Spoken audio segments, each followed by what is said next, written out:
வணக்கம். இன்னைக்கு நாம பார்க்க போற கதை கேட்கவே ரொம்ப ஆச்சரியமா இருக்கும். ரூபாய்.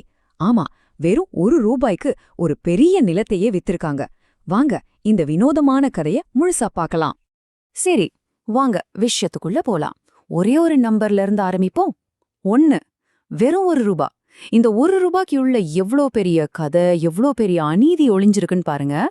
இந்த ரூபாய் தான் அசாம் மாநில அரசாங்கம் ஒரு குடும்பத்துக்கிட்ட இருந்து ஒரு பெரிய நிலத்தை வாங்குறதுக்காக கொடுத்த விலை. அந்த நிலத்தோட மதிப்பு பல லட்சம் ரூபாய்ங்கிறதா இங்க விஷயமே. ஆமாங்க, நீங்க கேட்டது கரெக்ட் தான். அந்த சமயத்துல அந்த நிலத்தோட மதிப்பு எவ்ளோ தெரியுமா?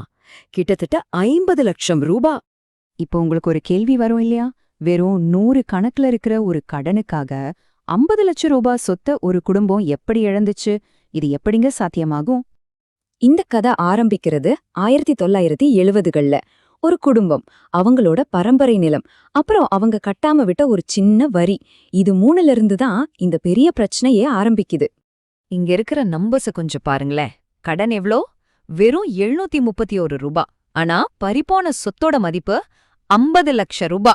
அதாவது எங்கேயோ இருக்கு இந்த வித்தியாசம். இந்த நம்ப முடியாத ஏற்றத்தாழ்வு தான் இந்த கதையோட மையமே.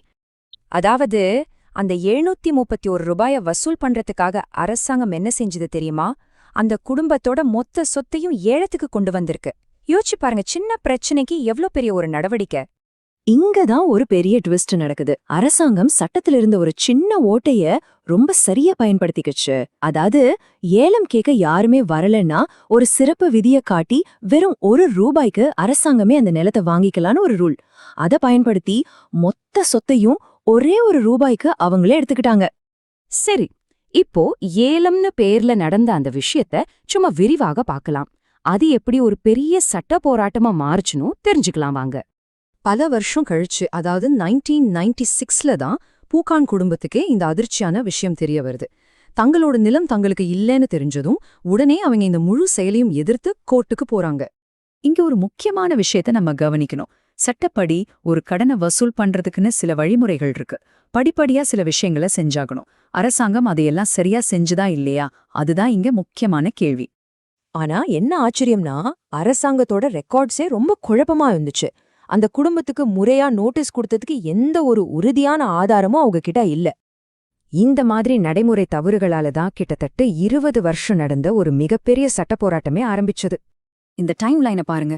முதல்ல அந்த குடும்பத்துக்கு சாதகமா தீர்ப்பு வருது. ஆனா உயர் நீதிமன்றத்துல அது மாறுது. அவங்க தோத்து போறாங்க. ஆனா அவங்க விடல. கடைசியா நீதி கேட்டு இந்தியாவோட உச்ச நீதிமன்றத்துக்கே போறாங்க.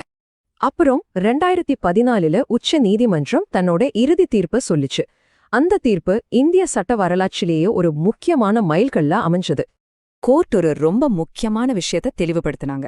அதாவது நோட்டீஸே கொடுக்காததுக்கும் நோட்டீஸ் கொடுத்த முறையில தப்பு இருக்கிறதுக்கும் பெரிய வித்தியாசம் இருக்கு. இங்க நோட்டீஸே கொடுக்காதனால இந்த ஏலம்ங்கிறது ஒரு சின்ன நடைமுறை பிழை இல்ல, இது ஆரம்பத்திலிருந்தே முழுக்க முழுக்க சட்ட விரோதமான ஒரு செயல் அப்படின்னு சொல்லிட்டாங்க. அரசியலமைப்பு சட்டத்தை மேற்கோள் காட்டி சட்டத்தோட அங்கீகாரம் இல்லாம யாருடைய சொத்தையும் பறிக்க முடியாதுன்னு நீதிபதிகள் ரொம்ப அழுத்தமா சொன்னாங்க. இது அந்த குடும்பத்தோட அடிப்படை சொத்துரிமையை மீற செயல்னு தெளிவா சொன்னாங்க. மொத்தத்துல அரசாங்கம் இந்த விஷயத்த கையாண்ட விதத்துல ஏகப்பட்ட தவறுகள் இருந்தத கோர்ட் கண்டுபிடிச்சது. நோட்டீஸ் கொடுக்கல, சின்ன கடனுக்கு அசையும் சொத்தை முதல்ல விற்க முயற்சி பண்ணல, ஒரு சின்ன தொகைக்காக இவ்ளோ பெரிய நடவடிக்கையை எடுத்தது, ஏலத்தை பத்தி யாருக்கும் சரியா சொல்லாததுன்னு பல குறைகளை சுட்டிக்காட்டினாங்க. சொல்லப்போனா கோர்ட் என்ன சொல்லுதுன்னா, இந்த ஏலங்கிறது வெறும் பேப்பருக்காக நடத்தப்பட்ட ஒரு கண் துடைப்பு.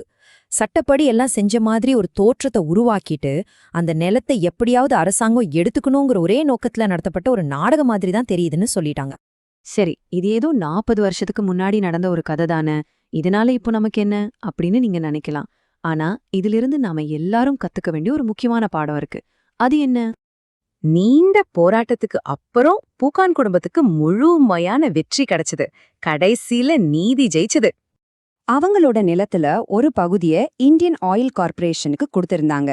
அதுக்கான இழப்பீடு தொகை, அதாவது 38 லட்சம் ரூபாய்க்கும் மேல வட்டியோட அந்த குடும்பத்துக்கு கொடுக்கணும்னு உத்தரவு போட்டாங்க. அது மட்டும் இல்லாம மீதி இருந்த நிலத்தையும் அவங்களுக்கே திருப்பி கொடுக்கணும்னு சொல்லிட்டாங்க. இந்த வழக்கு நமக்கு ஒரு விஷயத்த ரொம்ப ஆணித்தரமா சொல்லுது. அரசாங்கம் நினைச்சா என்ன வேணா செய்யலான்னு கிடையாது. அவங்களும் சட்டத்தை மதிக்கணும், சட்டத்துல சொல்லப்பட்ட ஒவ்வொரு நடைமுறையையும் சரியா பின்பற்றணும்.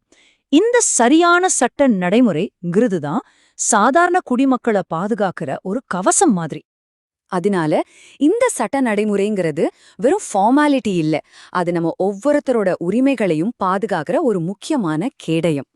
இந்த கதை நம்ம மனசுல ஒரு முக்கியமான கேள்வியை விட்டுட்டு போகுது. ஒருவேளை அரசாங்க அமைப்பே ஒரு தப்பு செஞ்சா சட்டம் உங்களையும் என்னையும் எப்படி பாதுகாக்கும்? யோசிச்சு பாருங்க.